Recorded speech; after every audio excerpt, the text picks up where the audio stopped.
ಈ ವರ್ಷವೂ 4ನೇ ವರ್ಷದ ಪ್ರತಿಭಾ ಪುರಸ್ಕಾರವನ್ನು ಆಲೂರು ತಾಲೂಕಿನ ಒಕ್ಕಲಿಗರ ಸಮುದಾಯ ಭವನದಲ್ಲಿ ಜನವರಿ 13ರಂದು ಸೋಮವಾರ ಹಮ್ಮಿಕೊಳ್ಳಲಾಗಿದೆ ಎಂದು ರಾಧಮ್ಮ ಜನಸ್ಪಂದನದ ಅಧ್ಯಕ್ಷ ಬಿಎನ್ ಹೇಮಂತ್ ಕುಮಾರ್ ತಿಳಿಸಿದರು. ಪತ್ರಿಕಾಗೋಷ್ಠಿಯಲ್ಲಿ ಶುಕ್ರವಾರ ಮಾತನಾಡಿ, ನಮ್ಮ ರಾಧಮ್ಮ ಜನಸ್ಪಂದನ ಸಂಸ್ಥೆ ವತಿಯಿಂದ 4ನೇ ವರ್ಷದ ಪ್ರತಿಭಾ ಪುರಸ್ಕಾರವನ್ನು ಹಮ್ಮಿಕೊಂಡಿದ್ದು, ಆಲೂರು ತಾಲೂಕಿನ ಎಲ್ಲ ಶಾಲೆಯ ಎಸ್ಎಲ್ಸಿ ವಿದ್ಯಾರ್ಥಿಗಳನ್ನು ಪ್ರಥಮ ಸ್ಥಾನದ ಆಧಾರದ ಮೇಲೆ ಮತ್ತು ಆಲೂರು ಕಾಲೇಜಿನ ದ್ವಿತೀಯ ಪಿಯುಸಿಯ ವಿದ್ಯಾರ್ಥಿಗಳನ್ನು ಪ್ರಥಮ ಸ್ಥಾನದ ಆಧಾರದ ಮೇಲೆ ಈಗಿನ ವ್ಯವಸ್ಥೆಯಲ್ಲಿ ಎಲ್ಲ ಸಮುದಾಯದವರು ಆ ಸಮುದಾಯದ ವಿದ್ಯಾರ್ಥಿಗಳಿಗೆ ಪ್ರತಿಭಾ ಪುರಸ್ಕಾರವನ್ನು ಮಾಡುತ್ತಿರುವ ಸಂದರ್ಭದಲ್ಲಿ ನಮ್ಮ ಸಂಸ್ಥೆ ವಿದ್ಯಾರ್ಥಿಗಳಿಗೆ ಜಾತಿ ಎಂಬ ಬೀಜವನ್ನು ಬಿತ್ತಬಾರದು ಎಂಬ ದೃಷ್ಟಿಯಿಂದ ಪ್ರತಿ ವರ್ಷವೂ ಎಲ್ಲ ಜಾತಿ ಮತ್ತು ಧರ್ಮದ ಮಕ್ಕಳಿಗೆ ಪ್ರತಿಭಾ ಪುರಸ್ಕಾರವನ್ನು ಏರ್ಪಡಿಸಿರುತ್ತೇವೆ ಎಂದರು. ಪ್ರತಿ ವರ್ಷದಂತೆ ಈ ವರ್ಷವೂ ಅಂದರೆ 4ನೇ ವರ್ಷದ ಪ್ರತಿಭಾ ಪುರಸ್ಕಾರವನ್ನು ಆಲೂರು ತಾಲೂಕಿನ ಒಕ್ಕಲಿಗರ ಸಮುದಾಯ ಭವನದಲ್ಲಿ 2025 ಜನವರಿ 13ರ ಸೋಮವಾರದಂದು ಹಮ್ಮಿಕೊಂಡಿದ್ದು, ಈ ಕಾರ್ಯಕ್ರಮದಲ್ಲಿ ಸುಪ್ರೀಂ ಕೋರ್ಟಿನ ಮಾಜಿ ನ್ಯಾಯಾಧೀಶರು ಮತ್ತು ಕರ್ನಾಟಕದ ಲೋಕಾಯುಕ್ತ ಸಂತೋಷ್ ಹೆಗ್ಡೆ ಆಗಮಿಸುತ್ತಿದ್ದಾರೆ.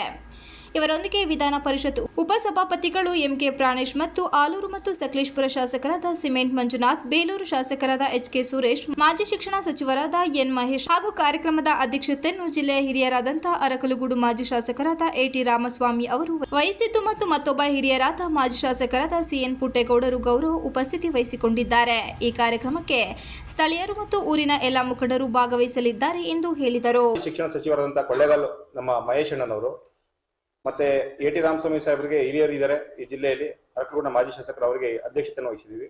ಈ ಕಾರ್ಯಕ್ರಮಕ್ಕೆ ಮತ್ತೊಬ್ಬರು ಗೌರವ ಉಪಸ್ಥಿತಿಯಾಗಿ ಈ ಜಿಲ್ಲೆಯ ಹಿರಿಯರಾದಂಥ ಚನ್ನರಾಯಪಟ್ಟಣದ ಪುಟ್ಟೇಗೌಡರಣ್ಣವರು ಮತ್ತು ಇವರೊಂದಿಗೆ ಅನೇಕ ಊರಿಗಾಗಿ ದುಡಿದಿರುವಂತಹ ಸಾಮಾಜಿಕ ಸೇವೆ ಮಾಡಿದವರಿಗೆ ಗೌರವ ಸಮರ್ಪಣೆ ಇದೆ ಇದೇ ಕಾರ್ಯಕ್ರಮದಲ್ಲಿ. ಮತ್ತೆ ವಿದ್ಯಾರ್ಥಿಗಳಿಗೆ ಸಪರೇಟ್ ಆಗಿ ಒಂದು ಕೌನ್ಸಿಲಿಂಗ್ ಅಂತ ಮಾಡಿಸ್ಬಿಟ್ಟು ನಾವು ಒಂದು ಸಭೆಯನ್ನ ಹಿತವಚನ ಅಂತ ಒಂದು ಕಾರ್ಯಕ್ರಮ ಕೂಡ ಏರ್ಪಡಿಸಿದ್ದೀವಿ. ಮತ್ತೆ ಈ ಕಾರ್ಯಕ್ರಮದಲ್ಲಿ ಮಾಧ್ಯಮದ ಸ್ನೇಹಿತರು ವಿಶೇಷವಾಗಿ ನೀವೆಲ್ಲರೂ ಬಂದು ಕೈ ಜೋಡಿಸಿ ದಯವಿಟ್ಟು ಕಾರ್ಯಕ್ರಮ ಯಶಸ್ವಿ ಮಾಡಬೇಕು ಅಂತ ನಾವು ನಿಮ್ಮ ಕಳಕಳಿಯಿಂದ ಮನವಿ ಮಾಡ್ತಾ ಇದ್ದೀವಿ.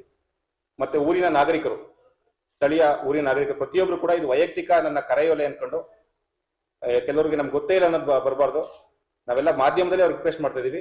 ಇದು ನಾವು ವೈಯಕ್ತಿಕವಾಗಿ ನಿಮ್ಗೆ ಕರಿತಾ ಇದೀವಿ, ಆಹ್ವಾನಿಸ್ತಾ ಇದೀವಿ ಅಂತ ತಿಳ್ಕೊಂಡು ದಯವಿಟ್ಟು ಇದೆಲ್ಲ ನಿಮ್ಮ ಮನೆಯ ಕಾರ್ಯಕ್ರಮ ಅನ್ಕೊಂಡೆ ಇದು ತಾಲೂಕಿನ ಹಿತಾಸಕ್ತಿಗೋಸ್ಕರ ಮಾಡಿದ ಕಾರ್ಯಕ್ರಮ ಅಂತ ಬರಬೇಕಾಗಿ ಮಾಧ್ಯಮಗೋಷ್ಠಿ ಮುಖಾಂತರ ನಾನು ಬೆಳಕಿಗೆ ಕೇಳ್ತಾ ಇದ್ದೀನಿ. 13ನೇ ತಾರೀಕು ಸೋಮವಾರ ಬೆಳಗ್ಗೆ 10:30ರಿಂದ ಮಧ್ಯಾಹ್ನ 1:30ವರೆಗೂ 3 ಅವರ್ ಇರುತ್ತೆ. ಸಮಯದಲ್ಲಿ ವ್ಯತ್ಯಾಸ ಏನಾಗೋದಿಲ್ಲ. ಉದ್ಘಾಟನೆ ಯಾಕಂದ್ರೆ ಅವ್ರು ಬರ್ತಾ ಇರೋರು ಸರಿಯಾದ ಸಮಯಕ್ಕೆ ಉದ್ಘಾಟನೆ ಮಾಡಬೇಕು ಅಂತ ಆರ್ಗನೈಸ್ ಮಾಡಿದ್ದೀವಿ. ಮತ್ತೆ ವಿದ್ಯಾರ್ಥಿಗಳು ಅತಿ ಹೆಚ್ಚು ಸಂಖ್ಯೆಯಲ್ಲಿ ಭಾಗವಹಿಸ್ತಿದ್ದಾರೆ.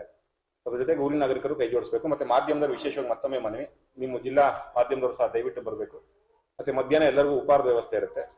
ಇದನ್ನ ಹೇಳ್ತಾ ನನ್ನ ಈ ದಿನ ಪತ್ರಿಕಾಗೋಷ್ಠಿನ ಬೆಳಗ್ಗೆ ತರ್ತೇನೆ.